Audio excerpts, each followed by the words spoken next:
Hi friends, welcome back to my YouTube channel. ನಾನಿವತ್ತು ಇಡ್ಲಿ ಜೊತೆ ನಾನು ಯಾವ ಥರ ಟೊಮೆಟೊ ಚಟ್ನಿ ಮಾಡ್ತೀನಿ ಅಂತ ನಿಮ್ಮ ಜೊತೆ ಶೇರ್ ಮಾಡ್ಕೊಳ್ತಾ ಇದ್ದೀನಿ. ಬನ್ನಿ ಯಾವ ಥರ ಮಾಡೋದಂತ ನೋಡೋಣ. ಬಾಣಲಿ ಇಟ್ಕೊಂಡು ನಾನು ಒಂದು 3 ಸ್ಪೂನಷ್ಟು ಶೇಂಗಾ ಬೀಜ ಹಾಕ್ಕೊಂಡು ಫ್ರೈ ಮಾಡ್ಕೊಳ್ತಾ ಇದ್ದೀನಿ. ಇದು ಟೊಮೆಟೊ ಚಟ್ನಿ ಆಗಿರೋದ್ರಿಂದ ಜಾಸ್ತಿ ಶೇಂಗಾ ಬೀಜ ಯೂಸ್ ಮಾಡೋದೇನು ಬೇಡ. ಒಂದು 2ರಿಂದ 3 ಸ್ಪೂನ್ ಯೂಸ್ ಮಾಡಿದ್ರೆ ಸಾಕು. ಮೀಡಿಯಮ್ ಫ್ಲೇಮಲ್ಲಿ ಇಟ್ಬಿಟ್ಟು ಚೆನ್ನಾಗಿ ಫ್ರೈ ಮಾಡ್ಕೊಳ್ಬೇಕು. ಸಿಪ್ಪೆ ಬಿಡ್ತಾ ಬರುತ್ತೆ, ಆವಾಗ ಆಗಿದೆ ಅಂತ ನೋಡಿ. ಚೆನ್ನಾಗಿ ಫ್ರೈ ಮಾಡ್ಕೊಂಡಿದ್ದೀನಿ, ಸಿಪ್ಪೆ ಬಿಡ್ತಾ ಬಂದಿದೆ. ಇದು ರೆಡಿ ಆಗಿದೆ. ಇದನ್ನು ಒಂದು ಬೌಲ್ಗೆ ಟ್ರಾನ್ಸ್ಫರ್ ಮಾಡ್ಕೊಳ್ತೀನಿ.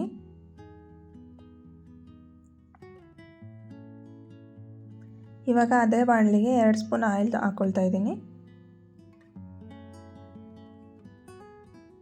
ಇದಕ್ಕೆ 2 ಸ್ಪೂನಷ್ಟು ಕಡಲೆಬೇಳೆ ಸೇರಿಸ್ಕೊಳ್ತಾ ಇದ್ದೀನಿ ಮತ್ತು ಅರ್ಧ ಸ್ಪೂನಷ್ಟು ಉದ್ದಿನಬೇಳೆ.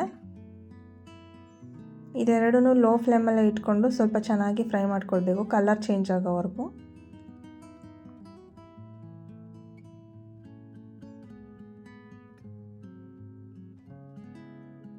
ಇವಾಗ ಇದಕ್ಕೆ ನೋಡಿ ಕಲರ್ ಚೇಂಜ್ ಆಗೋವರೆಗೂ ಫ್ರೈ ಮಾಡ್ಕೊಂಡಿದ್ದೀನಿ. ಇವಾಗ ಇದಕ್ಕೆ ಒಂದು ಈರುಳ್ಳಿ ಸೇರಿಸ್ಕೊಳ್ತಾ ಇದ್ದೀನಿ. ಈರುಳ್ಳಿನೂ ಅಷ್ಟೇ ಸ್ವಲ್ಪ ಟ್ರಾನ್ಸ್ಪರೆಂಟ್ ಆಗೋವರೆಗೂ ಚೆನ್ನಾಗಿ ಫ್ರೈ ಮಾಡ್ಕೊಳ್ಬೇಕು. ಮನೇಲಿ ಟೊಮ್ಯಾಟೋಸ್ ಜಾಸ್ತಿ ಇದೆ ಅಂತಂದಾಗ ಮತ್ತು ಎವ್ರಿ ಟೈಮು ಶೇಂಗಾ ಬೀಜದ ಚಟ್ನಿ ತಿಂದ್ಬಿಟ್ಟು ಬೋರ್ ಆಗಿದೆ ಅಂತಂದಾಗ ಈ ಥರ ಟ್ರೈ ಮಾಡಿ, ಡಿಫ್ರೆಂಟಾಗಿ ತುಂಬ ಚೆನ್ನಾಗಿರುತ್ತೆ. ದೋಸೆ ಜೊತೆ ಮಾಡಿಕೊಂಡ್ರೆ ಇದನ್ನು ಶೇಂಗಾ ಬೀಜ ಹಾಕಬೇಡಿ, ಇನ್ನೆಲ್ಲ ಇಂಗ್ರೀಡಿಯೆಂಟ್ ಸೇಮು.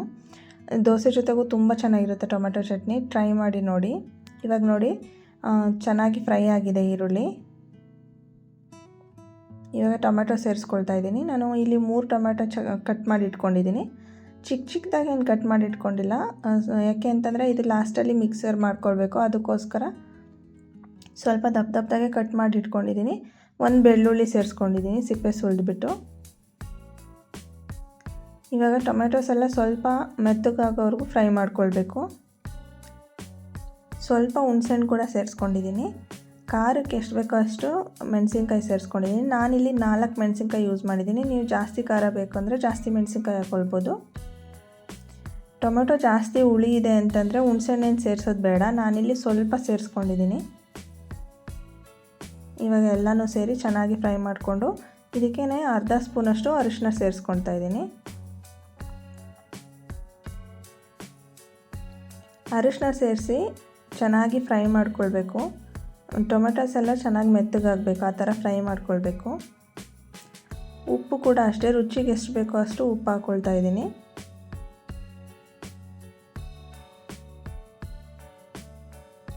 ಉಪ್ಪು ಹಾಕಿದ್ಮೇಲೆ ಟೊಮೆಟೊಸ್ ಬೇಗ ಫ್ರೈ ಆಗುತ್ತೆ, ಅದಕ್ಕೋಸ್ಕರ ಉಪ್ಪು ಹಾಕಿ ಫ್ರೈ ಮಾಡ್ಕೊಳ್ಳಿ.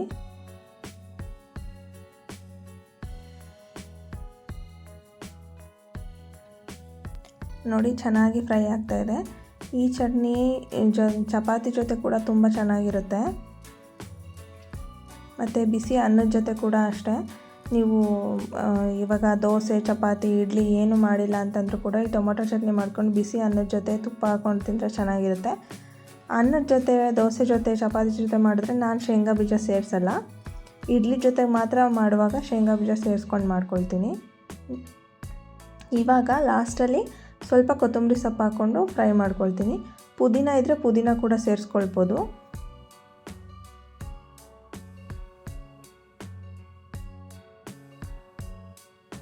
ನೋಡಿ ಟೊಮೆಟೊಸ್ ಎಲ್ಲ ಚೆನ್ನಾಗಿ ಫ್ರೈ ಆಗಿದೆ, ಮೆತ್ತಗಾಗಿದೆ. ಇದೆಲ್ಲ ಚೆನ್ನಾಗಿ ಫ್ರೈ ಮಾಡಿಕೊಂಡು ಇವಾಗ ಇದನ್ನು ಸ್ವಲ್ಪ ತಣ್ಣಗಾಗೋದಕ್ಕೆ ಬಿಟ್ಬಿಡಬೇಕು. ಕಂಪ್ಲೀಟಾಗಿ ತಣ್ಣಗಾಗಬೇಕು. ಒಂದು 10 to 15 ಮಿನಿಟ್ಸ್ ಬಿಟ್ಟರೆ ಚೆನ್ನಾಗಿ ತಣ್ಣಗಾಗುತ್ತೆ. ಏಕೆಂದರೆ ಇದನ್ನು ಮಿಕ್ಸರ್ಗೆ ಹಾಕ್ಕೊಳ್ಬೇಕು, ಬಿಸಿದೆ ಹಾಕೋದಕ್ಕಾಗೋದಿಲ್ಲ ಅಲ್ವಾ, ಅದಕ್ಕೋಸ್ಕರ ಕಂಪ್ಲೀಟಾಗಿ ಕೂಲ್ ಆಗೋದಕ್ಕೆ ಬಿಟ್ಬಿಡಬೇಕು. ನೋಡಿ ಚೆನ್ನಾಗಿ ತಣ್ಣಗಾಗಿದೆ. ಇವಾಗ ಇದನ್ನು ಮಿಕ್ಸರ್ ಜಾರ್ಗೆ ಟ್ರಾನ್ಸ್ಫರ್ ಮಾಡ್ಕೊಳ್ತಾ ಇದ್ದೀನಿ.